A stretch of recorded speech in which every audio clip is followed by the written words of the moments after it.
All right, welcome. Today I'm going to be polishing up this Petoskey stone. Doesn't look like a whole lot at the moment. This is going to be well, I'm going to wet it to show you a little bit of the pattern that's already on here.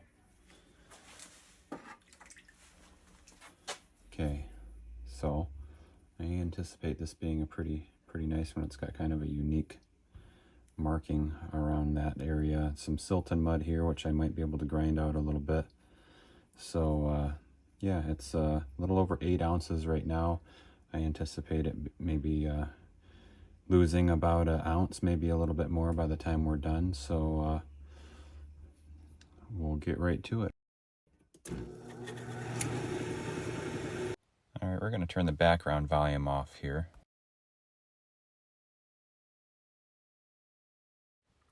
So I always try to pick out the lowest spots first to round those out, just with the nature of these round wheels and stone. You want it as round as you can get it. If you have dips and indentations or pits, you really want to try to get those out if you want a really good result at the end.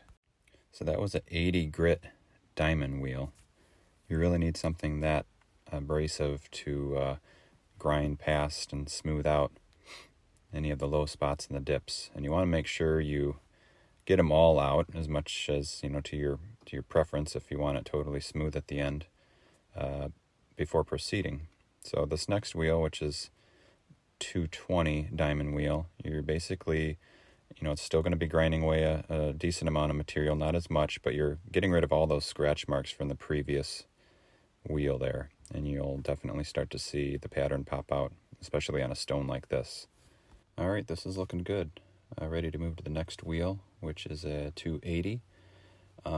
Every other wheel after these first two are just regular wheels. They're not diamond. So this is actually much better than I thought it was going to be. Pattern-wise, it's got some pretty unique characteristics on this stone. Now what I like to do after that 280 wheel is take some sandpaper of the same grit to try to get any marks out.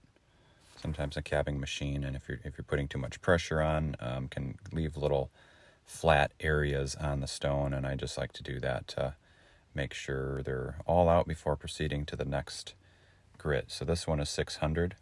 Now this customer requested that just the top side be polished to a shine. So we're going to leave the bottom side untouched. The last grit that touched that was going to be that 280. So this one was 1200, and then this last wheel is going to be the 3000 grit.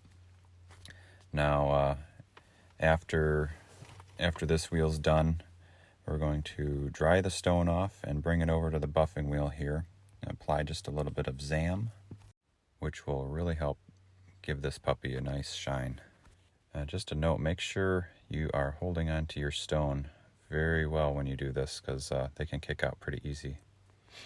All right, let's shine this up on a microfiber cloth and see how she looks.